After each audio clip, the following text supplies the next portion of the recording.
Indo British advanced pain clinic, నొప్పి మాయం, surgery దూరం. For appointments 9155515563. నమస్తే, నేను Kavitha. Welcome to I Dream. ఈ మధ్య కాలంలో తరచుగా సెలబ్రిటీల విడాకుల వార్తలనేవి హైలైట్ అవుతున్నాయి. గతంలో మనం మహమ్మద్ షమీ చూసాము, ఆ తర్వాత హార్దిక్ పాండ్యా చూసాము, వెరీ రీసెంట్ గా చహల్ది చూస్తే ఇప్పుడు సరికొత్తగా వచ్చినటువంటి ఒక sensation news, Virender Sehwag couple విడాకులు తీసుకుంటున్నారనే వార్త. ఎందుకని 10 ఏళ్ళు, 15 ఏళ్ళు, 20 ఏళ్ల తమ లైఫ్ జర్నీ కంప్లీట్ అయిన తర్వాత, వైవాహిక జీవితం తర్వాత ఇప్పుడు ఎందుకని సెలబ్రిటీస్ ఇలా విడాకులు తీసుకుంటున్నారు? కారణాలు ఏముంటున్నాయి? మనతో పాటుగా ఉన్నారు స్పోర్ట్స్ అనలిస్ట్, కామెంటేటర్ వెంకటేష్ గారు. వెంకటేష్ గారు, నమస్కారం అండి. నమస్తే గౌతి గారు. యూజువల్ గా క్రికెటర్లు అనగానే ఒక నేమ్, ఫేమ్ ఉన్న వాళ్ళని ప్రతి ఒక్కరూ ఆదర్శంగా తీసుకుంటారు. ఎంతైతే రికార్డుల గురించి మాట్లాడుకుంటుంటారో వాళ్ళ పర్సనల్ లైఫ్ గురించి కూడా మాట్లాడుకుంటారు. వాళ్ళ పిల్లలు ఎవరు, వాళ్ళకి పెట్టినటువంటి పేర్లేంటి, ఎంత ఇంట్రెస్టింగ్ గా ఉంటాయో వాళ్ళ పర్సనల్ లైఫ్ అండ్ విడాకుల గురించి కూడా. ఇప్పుడు ఈ మధ్యలో తరచుగా ఇలాంటి వార్తల్ని ఎందుకు వింటున్నాం మనం? అంటే ఇన్ జనరల్ మనం ఏమనుకుంటామంటే వాళ్ళ పర్సనల్ లైఫ్స్ వాళ్ళకే వదిలేయాలి, వాళ్ళది పర్సనల్ లైఫ్ విషయంలో మనం మాట్లాడకూడదు అనుకుంటాం. కానీ సెలబ్రిటీస్ కి అది కుదరదండి. ఎందుకంటే వాళ్ళ పర్సనల్ లైఫ్స్ కూడా అందరూ ఫాలో అవుతారు. తర్వాత వాళ్ళ ముఖ్యంగా ఇటీవల కాలంలో ఏంటంటే ఈ సెలబ్రిటీల భార్యామణులు ఎవరైతే ఉన్నారో వాళ్ళు కూడా సోషల్ మీడియాలో చాలా యాక్టివ్గా ఉంటున్నారు. అశ్విన్ వైఫ్ కానీ, ఈవెన్ అనుష్క శర్మ, రోహిత్ వైఫ్ రితిక, వీళ్ళందరూ కూడా they are very active on social media. So వాళ్ళ ఫ్యామిలీస్ కూడా ఇన్వాల్వ్ అవుతున్నారు. సో దాన్ని పూర్తిగా అది ప్రైవేట్ మ్యాటర్ అనడానికి లేదు. ముఖ్యంగా ఇది చాలా విచిత్రమైన ట్రెండ్ కనిపిస్తుంది క్రికెట్లో. ఇటీవల కాలంలో వరుసగా డివోర్స్లు చూస్తున్నాం మనం. ముందు మహమ్మద్ షమి, తర్వాత హార్దిక్ పాండ్యా, వెరీ రీసెంట్గా యుజవేంద్ర చహల్, ఇప్పుడేమో వీరేంద్ర సెహ్వాగ్. ఇప్పుడు ఎలా అయిపోయిందంటే ఈ సోషల్ మీడియాలో ఏం ట్రెండ్ అవుతుందంటే డివోర్స్డ్ 11.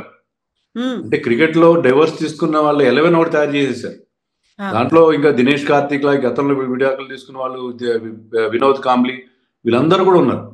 సో అంతమంది ఎందుకని ఈ ఇన్కంపాటబిలిటీ ఎందుకు వస్తుందో అర్థం కావట్లేదు క్రికెట్ లో. ఒకటి ఏమనిపిస్తుంది అంటే ఇటీవల అబ్జర్వ్ చేసిన ట్రెండ్ ఏంటంటే కొంతమంది, అంటే ఇప్పుడు ధనశ్రీ వైఫ్ ఆఫ్ చహల్, ఆమెకి ఏంటంటే షీఈ్ అన్ యాక్ట్రెస్, ఆమెకి కొంత లైమ్ లైట్ కావాలి. చహల్ వైఫ్గా ఆమెకి కొంత మైలేజ్ దొరుకుతుంది. అలా దాన్ని ఎన్కాష్ చేసుకోవడం. అలాగే even Hardik Pandya wife happens to be an actress. So వాళ్ళు ఏంటంటే అతని ఫేమ్ని ఉపయోగించుకొని దాని నుంచి దాంట్లో బాస్కింగ్ ఇన్ దట్ గ్లోరీ అని వాళ్ళు ఆ రకంగా వస్తున్నారు. ఇంకొక టాక్ ఏమనిపిస్తుంది అంటే కొన్ని రోజులు ఇలాంటి ఒక సెలబ్రిటీని పెళ్లి చేసుకున్నాం, క్రికెట్లో ఒక ప్రముఖుడిని మ్యారేజ్ చేసుకుని 4-5 ఏళ్ళ డివోర్స్ తీసుకుని పెద్ద ఎత్తున భరణం ఉంటుంది తెలుగులో, ఎలిమనీ తీసుకుని కోట్లాది రూపాయలు తీసుకుని ఇది ఒక ట్రెండ్ గా మారిపోయింది. తీసుకుని వాళ్ళ లైఫ్ సెటిల్ అయిపోతుంది. సెలబ్రిటీ ఏంటంటే కొన్ని రోజులు ఒక 3-4 ఏళ్ళు అతనితో కాపురం చేస్తారు. తర్వాత ఏంటంటే విడాకులు ప్రపోజ్ చేస్తారు, అవుట్ ఆఫ్ కోర్ట్ సెటిల్మెంట్ చేసుకుంటారు. పెద్ద మొత్తం ఒక 70-80 కోట్లు లేదా 100 కోట్లు, ఈవెన్ ఫిలిం స్టార్స్ విషయంలో కూడా మనం విన్నాం. ఇవన్నీ చాలా పెద్ద మొత్తం చెల్లించి ఆ మ్యారేజ్ ని, ఆ డివోర్స్ ని వాళ్ళు కంప్లీట్ చేయడం అనేది చూస్తాం. సో ఇది ఒక ట్రెండ్ కనిపిస్తుంది క్రికెట్ లో కూడా. హార్దిక్ పాండ్యా విషయంలో అతను చాలా పెద్ద మొత్తం ఇచ్చాడు, ఈవెన్ చహల్ కూడా చాలా పెద్ద మొత్తం ఇవ్వబోతున్నాడు. ఇలాంటి వార్తలు వస్తాయి. కానీ ఈ సెహ్వాగ్ విషయంలో చాలా ఆశ్చర్యంగా ఉంది. ఎందుకంటే ఇది మ్యారేజ్ నిన్న కాక మొన్న జరిగింది కాదు, 20 ఏళ్ల క్రితం జరిగింది. 2004లో జరిగింది. 2 కొడుకులు ఉన్నారు. ఒక కొడుకు ఆల్రెడీ ఆర్యవీర్ అని చెప్పి డొమెస్టిక్ లో ఏజ్ గ్రూప్ లో జూనియర్ లెవెల్లో చాలా బాగా ఆడుతున్నాడు. ఈ స్టేజ్ లో 20 ఏళ్ళు కాపురం చేసిన తర్వాత డివోర్స్ ఇవ్వడం అనేది చాలా ఆశ్చర్యంగా ఉంది.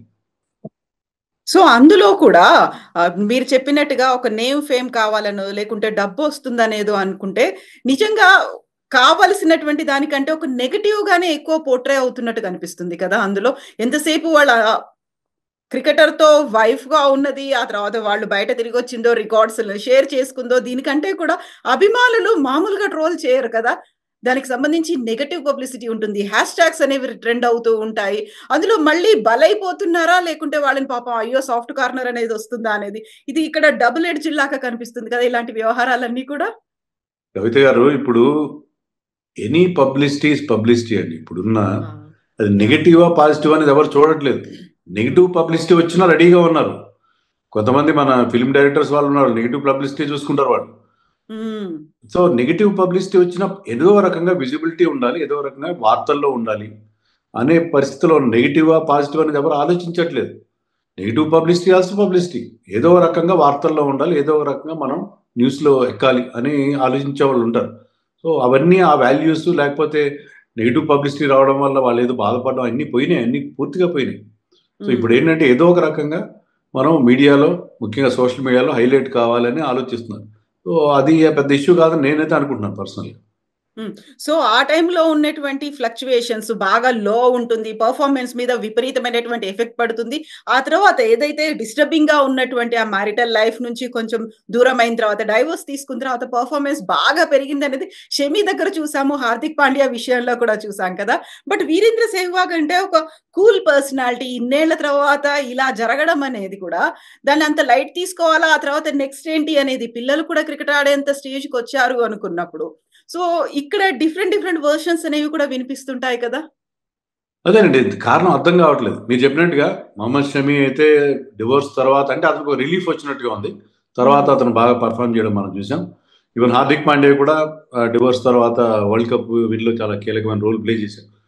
సో అది సరే, అది ఒక ఆస్పెక్ట్. ఇప్పుడు మనం వీరేంద్ర సెహ్వాగ్ విషయం తీసుకుంటే 20 ఏళ్ళు కాపురం చేసిన తర్వాత ఎన్నో డక్కామొక్కిలు తింటారు, ఎన్నో ఏ కాపురంలోనే ఎనీ కపుల్ విషయంలో కొన్ని హైస్ ఉంటాయి, కొన్ని లోస్ ఉంటాయి, ఖచ్చితంగా భేదాభిప్రాయాలు ఖచ్చితంగా ఉంటాయి. ఎవరు కూడా అన్ని విషయాల్లో ఒకే అభిప్రాయంతో ఉండరు. సో ఇన్నేళ్ల తర్వాత జరగడం అనేది చాలా ఆశ్చర్యంగా ఉంది. మీరు అన్నట్టు సెహ్వాగ్ కూడా చాలా కూల్గా ఉంటాడు, ఏది సీరియస్గా తీసుకోవడం, బ్యాటింగే సీరియస్ తీసుకునేవాడు కాదు అతను.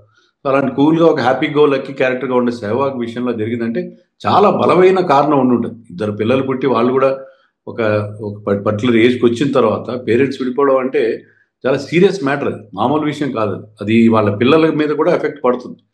సో అందుకని ఏదో చాలా బలమైన కారణం ఉంటుంది, మనకు తెలియదు, తెలుసుకోవాల్సిన అవసరం కూడా బహుశా మనకు ఉందో లేదో నాకు తెలియదు. బట్ డెఫినెట్లీ చాలా స్ట్రాంగ్ రీజన్ ఉంటే తప్ప ఇంత లేట్ స్టేజ్లో అంటే 20 ఏళ్ల పాటు ఇది మెచ్యూరిటీ లెవెల్స్ కూడా డిఫరెంట్గా ఉంటాయి. కొత్తగా పెళ్ళైన వాళ్ళు, లేకపోతే ఎవరైతే 20s ఉన్నారు, లేకపోతే ఎర్లీ 30s ఉన్నారు, వాళ్ళు విడిపోవడం అనేది వేరే సంగతి. కానీ Sehwag is above 40 now. So 40 ఏళ్ళు 45 ఏళ్ళు ఆల్మోస్ట్ 50 సమీపిస్తున్న టైంలో ఇప్పుడు విడిపోవడం అనేది కొంచెం ఆశ్చర్యంగానే ఉంది. అందుకనే సోషల్ మీడియాలో అంత విపరీతంగా ట్రెండ్ అవుతుంది. సెహ్వాగ్ ఇప్పుడు కరెంట్ క్రికెటర్ కాకపోయినా కూడా is always a big super star in Indian cricket. అందుకనే సోషల్ మీడియా అంతా కూడా సెహ్వాగ్ పేరు వినిపిస్తుంది ఇప్పుడు. సో యూజువల్ గా వాళ్ళు ఏదైనా ఒక సెలబ్రిటీ స్టేటస్ ఉంది, లేకుంటే కొంచెం అచీవ్ చేశారు, రికార్డ్స్ క్రియేట్ చేస్తున్నారు అనుకున్నప్పుడు ఆబ్వియస్ గా వాళ్ళ ఫ్యామిలీ ఏం చేస్తుంది, వాళ్ళ పిల్లలు ఏం చేస్తున్నారు అనేటువంటి ఫోకస్ కూడా వస్తుంది. ఇప్పుడు మనం ఈ మధ్య కాలంలో సెలబ్రిటీస్ గురించి, నాట్ ఓన్లీ క్రికెటర్సే కాదు, సెలబ్రిటీస్ అనుకుంటే ధనుష్ అలాగే విడాకులు తీసుకున్నారు. తమిళ్ సూపర్ స్టార్ ధనుష్ తీసుకున్నాడు, ఆ తర్వాత జేఎం రవి తీసుకున్నారు, ఇటీవల ఏఆర్ రెహమాన్ కూడా అనౌన్స్ చేశారు. అనుకున్న తర్వాత పెద్ద ఎత్తున అయ్యో ఎందుకు తీసుకున్నారు విడాకులు అన్నప్పుడు మళ్ళీ వాళ్ళు ఆలోచిస్తున్నారు. ఇలాంటివన్నీ ఉన్నప్పుడు యాక్చువల్గా ఎందుకని ఆ లెవెల్కి వెళ్ళిన తర్వాత అందరూ అబ్జర్వ్ చేస్తున్నారు, లేకుంటే మా రోల్ మోడల్ అనుకుంటున్నారు అనుకున్నప్పుడు వాళ్ళ పర్సనల్ ఫీలింగ్స్ నో, లేకుంటే వాళ్ళకి వచ్చినటువంటి డిఫరెన్సెస్ ని మనం అర్థం చేసుకోవాల్సి ఉంటుందా, లేదే వీళ్ళు ఇలా చేస్తారు అనుకోలేదే అని మనం ఒక భావన అనేది ఉంటుంది. కాబట్టి వాళ్ళు కూడా కామన్ మ్యానే, వాళ్ళ ఇంట్లో కూడా ఇలాంటి ప్రాబ్లమ్స్ ఉంటాయి అనేది అనుకోవాలా, మనం ఎలా తీసుకోవాలి దీన్ని? అంటే ఇప్పుడు ఇన్ జనరల్ డివోర్స్ చాలా పెరుగుతున్నాయండి ఇటీవల కాలంలో. మనం చూస్తుంటే ఏంటంటే గతంలో కంటే ఈ ఇన్కంపాటబిలిటీ, భార్యకి భర్తకి మధ్య పడకపోవడం, అనేక విషయాల్లో డిఫరెన్సెస్ రావడం అనేది చాలా ఎక్కువైంది. గతంలో పోలిస్తే గతంలో సర్దుకుపోయేవారు. ఒకవేళ భర్త ఎలాంటి వాడు, ముఖ్యంగా ఏంటంటే స్త్రీలు భర్త ఎంత దుర్మార్గుడైనా ఏమైనా సర్దుకుపోయారు. కానీ ఇప్పుడు మహిళలు కాస్త ఇండిపెండెంట్గా ఆలోచిస్తున్నారు, మేము ఎందుకు అణిగిమణిగి ఉండాలని ఆలోచిస్తున్నారు. అది ఒక రీజన్ కావచ్చు. ఇన్ జనరల్ ఏంటంటే ఇద్దరి మధ్య రాజీ పడే ధోరణి అనేది తగ్గింది, రాజీ పడడం అనేది తగ్గిపోయింది. మామూలుగా ఏంటంటే ప్రతి ఫ్యామిలీలో ప్రతి దంపతుల మధ్య కొన్ని డిఫరెన్సెస్ ఉంటాయి. సర్దుకుపోవడం అనేది ఇప్పుడు కనిపించట్లేదు. వాళ్ళు ఏంటి, they are sticking to their guns. మరి సెలబ్రిటీస్ విషయంలో ఇది ఎక్కువగా జరుగుతున్నట్టు. ఎందుకంటే సెలబ్రిటీస్ విషయంలో డెఫినెట్గా ఒక మేల్ సెలబ్రిటీ కనుక ఉంటే అతని వైఫ్ డివోర్స్ అడిగినప్పుడు she will be in a very strong position. ఎందుకంటే అతనికి ఫైనాన్షియల్గా పెద్ద దెబ్బ కొట్టే పరిస్థితి ఉంటుంది. సో అందుకని వాళ్ళు కూడా ఏంటంటే ఏదైనా చిన్నది వచ్చినా కూడా దాన్ని పెద్దది చేసే పరిస్థితి కూడా కనిపిస్తుంది. అంటే నేను I'm not talking as women in particular, but in general ఏంటంటే అదొక ట్రెండ్గా కూడా మారింది. ఇందాక చెప్పినట్టుగా కొంతమంది ఏదో స్టార్ స్టేటస్ సంపాదించాలనుకున్న వాళ్ళు ఒక క్రికెటర్ని పెళ్లి చేసేసుకుని 4 ఏళ్ళు కాపురం చేసి తర్వాత డివోర్స్ తీసుకుని పెద్ద మొత్తంతో వాళ్ళు వేరే లైఫ్ని సెట్ చేసుకునే పరిస్థితి మనకు కనిపిస్తుంది. ఆ ట్రెండ్ చాలా క్లియర్గా కనిపిస్తుంది. సో ఇవంతా కూడా ఇన్ జనరల్ ఏంటంటే సెలబ్రిటీస్ లైఫ్లో కూడా ఈ ఒడిదొడుకులు అనేవి ఎక్కువ కనిపిస్తున్నాయి. Something definitely wrong in the institute of marriage. ఇప్పుడు గతంలో ఉన్నంత శాంక్టిటీ ది ఇన్స్టిట్యూట్ ఆఫ్ మ్యారేజ్కి ఇప్పుడు ఉండట్లేదేమో అని కూడా సందేహం కలుగుతుంది. ఇప్పుడు హార్దిక్ పాండ్యా విడాకులు తీసుకున్నప్పుడు ఒక థర్డ్ పర్సన్ ఉన్నారు వాళ్ళిద్దరి మధ్యలో, వైవాహిక సంబంధానికి సంబంధించి ఇంకొకటి ఏదో ఎక్స్ట్రా రిలేషన్ ఉంది అనే ఆ కోణం వినిపించినట్టుగా ఇప్పుడు మరీ వింతగా వీరేంద్ర సెహ్వాగ్ ఇష్యూలో కూడా ఒక థర్డ్ పర్సన్ ఎవరో ఉన్నారు అనేది ఇప్పుడు మీడియా సంస్థల్లో వస్తున్నటువంటి కథనాలు సోషల్ మీడియాలో వినిపిస్తోంది. అది ఎంత వాళ్ళ పర్సనల్ మ్యాటర్ అయినప్పటికీ పబ్లిక్ లైఫ్ లోకి వచ్చింది కాబట్టి ఆబ్వియస్ గా డిస్కషన్స్ అనేవి కొనసాగుతూనే ఉంటాయి. సో దానికి వాళ్ళ ఆన్సర్ చెప్తారు అనేది కూడా ఎక్స్పెక్ట్ చేయకపోయినప్పటికీ స్పెక్యులేషన్స్ కి ఫుల్ స్టాప్ పడుతుందా అంటే ఏం చెప్తారు అసలు? అదేనండి, ఇప్పుడు నేను ఇందాక అన్నట్టుగానే చాలా బలమైన కారణం ఉంటుంది. ఆ బలమైన కారణం ఏంటంటే మీరు అన్నట్టుగా థర్డ్ పర్సన్ ఇన్వాల్వ్మెంట్ ఉంటేనే 20 ఏళ్ల కాపురం తర్వాత ఏజెంట్ అయినా విడాకులు తీసుకున్నారంటే దానికి చాలా స్ట్రాంగ్ రీజన్ ఉంటుంది. ఆ స్ట్రాంగ్ రీజన్ ఏముంటుంది? ఇదే ఉంటుంది. మీరు అన్నట్టు ఎక్స్ట్రా మ్యారిటల్ అఫైర్ ఏదైనా ఉంటుంది. ఆ కారణంగానే ఇంత పరిస్థితి వచ్చే, లేకపోతే ఏంటంటే ఫ్యామిలీ కానీ ఫ్రెండ్స్ కానీ వీళ్ళందరూ సర్ది చెప్పి వాళ్ళ మధ్య ఎలాంటి డిఫరెన్సెస్ ఉన్నా దాన్ని వాటిని తొలగించే ప్రయత్నం చేస్తారు. కానీ మీరు అన్నట్టుగా ఏదో ఒక థర్డ్ పర్సన్ యాంగిల్ ఉండబట్టే ఇలా జరిగిందని మనం అనుకోవాలి. లేకపోతే ఇన్నేళ్ల తర్వాత జరగడానికి that could be a strong reason. మనకు తెలియనప్పుడు మనం దాని మీద వ్యాఖ్యానించలేం. బట్ స్టిల్ అది అయ్యే అవకాశం డెఫినెట్ గా ఉంటుంది. సో ఈ మధ్య కాలంలో ఫ్యాన్ వార్స్ అనేవి చూస్తున్నాం. ఇది ఎక్కువగా మనకి ఫిల్మ్ ఇండస్ట్రీకి సంబంధించి కనిపిస్తే ఐపీఎల్ వచ్చిన తర్వాత క్రికెట్ లో ఫ్యాన్ వార్స్ అనేవి విపరీతంగా పెరిగిపోయాయి. ఇలా ఒక ఫేవరెట్ క్రికెటర్ కి ఫ్యామిలీలో ఇలాంటిది ఏదైనా జరిగింది అంటే ఇంకో క్రికెటర్ ఫ్యామిలీని వాళ్ళ పిల్లలనో లేకుంటే వాళ్ళ ఇంట్లో ఉన్నటువంటి ఆడపిల్లలనో పోల్చుకొని చూడండి, వాళ్ళకు ఉన్నటువంటి మైండ్ సెట్ చూడండి, వాళ్ళ బిహేవియర్ చూడండి, మీ క్రికెటర్ ఇలా కాదు, ఇలాంటి ట్రోలింగ్ కల్చర్ అనేది విపరీతంగా పెరిగిపోయింది. దానికి సంబంధించి హ్యాష్ ట్యాగ్స్ కూడా ట్రెండ్ అవుతూ కనిపిస్తున్నాయి కదా. ఏమనిపిస్తోంది ఇలాంటి different kind of new trend కనిపించినప్పుడు మీకు? చాలా దారుణం అండి. ఎందుకంటే ఈవెన్ చిన్న పిల్లల్ని, విరాట్ కోహ్లీ కూతుర్ని, లేకపోతే వాళ్ళ ఫ్యామిలీస్ని, వాళ్ళ పిల్లల్ని కూడా టార్గెట్ చేసి, ఈవెన్ సచిన్ టెండూల్కర్ కూతురు మీద కూడా బోళ్ళన్ని ట్రోలింగ్ చేస్తుంటారు రకరకాలుగా. అతనికి ఏదో మరో క్రికెటర్తో ఆమె పేరుని లింకప్ చేసి ఫోటోలు మార్ఫింగ్ చేసి, సచిన్ కూతురు తన తమ్ముడితో తీసుకున్న ఫోటోలో అతని తలకాయ తీసేస్తే అక్కడ శుభ్మన్ గిల్ ఫోటో పెట్టేస్తే ఇప్పుడు టెక్నాలజీ ఎంత పెరిగిందంటే అది ఆల్మోస్ట్ రియల్ గానే అనిపిస్తుంది.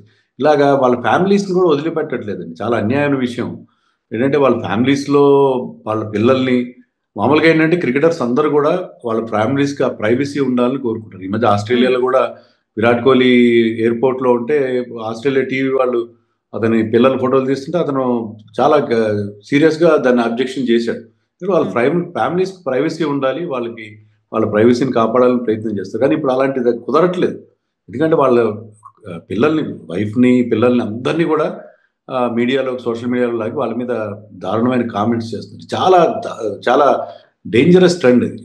మనం ఏంటంటే దీని మీద తీవ్రమైన చర్యలు తీసుకోవాలి. ముఖ్యంగా దీనికి సంబంధించిన అరెస్టులు కూడా జరిగినాయి.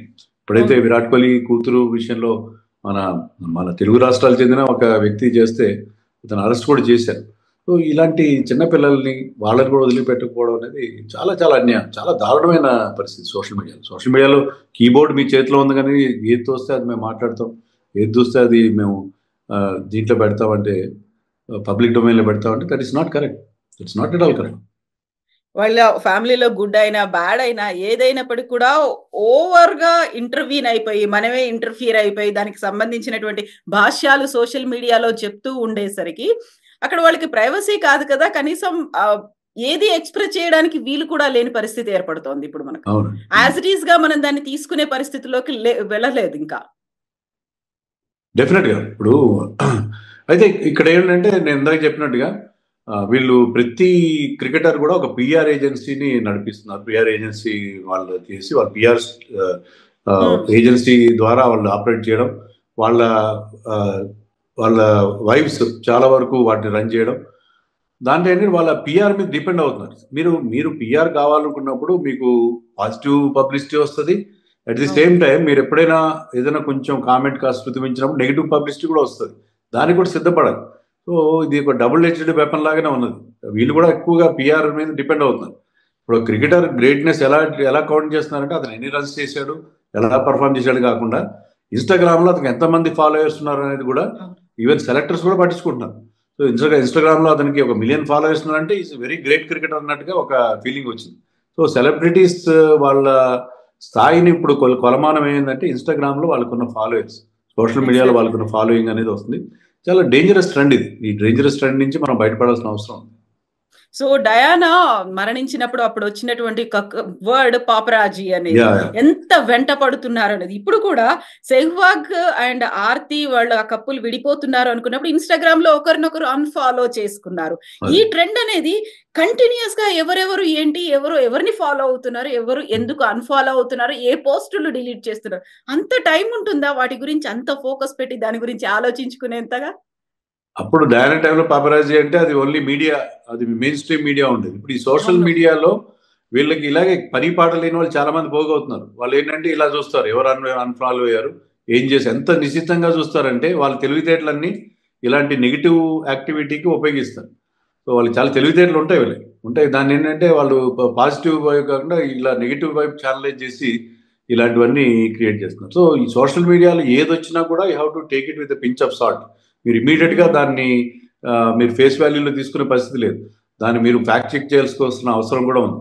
సో చాలా చాలా చాలా మిస్యూస్గా, చాలా చాలా సినిస్టర్గా పోస్టులు పెట్టడం అనేది మనం చూస్తున్నాం. సో వాళ్ళకి కొంచెం టైం ఇవ్వాలి, పర్సనల్ లైఫ్ అనేది వాళ్ళకు కూడా ఉంటుంది. వాళ్ళ టైం వాళ్ళు చెప్పాలి అనుకున్నప్పుడు రివీల్ చేస్తారు, లేకపోతే మనమే మళ్ళీ దాన్ని ఇంకా ఇంకా డ్రాగ్ చేసి లాగి చూడాల్సిన అవసరం లేదు అనే జ్ఞానం ఇటు ఫ్యాన్స్ కావచ్చు, లేకుంటే వాళ్ళ ఉన్నటువంటి వ్యతిరేకులకు కూడా రావాల్సిన అవసరం ఉంది. డెఫినెట్గా దీంట్లో కొంత రిస్ట్రైంట్ పాటించాలి, ఖచ్చితంగా పాటించాలి. వాళ్ళ ప్రైవసీకి మనం వాల్యూ ఇవ్వాలి, దాంట్లో ఎలాంటి సందేహం లేదు. ఎస్ వెంకటేష్ గారు, థ్యాంక్ యూ సో మచ్ అండి. Thank you.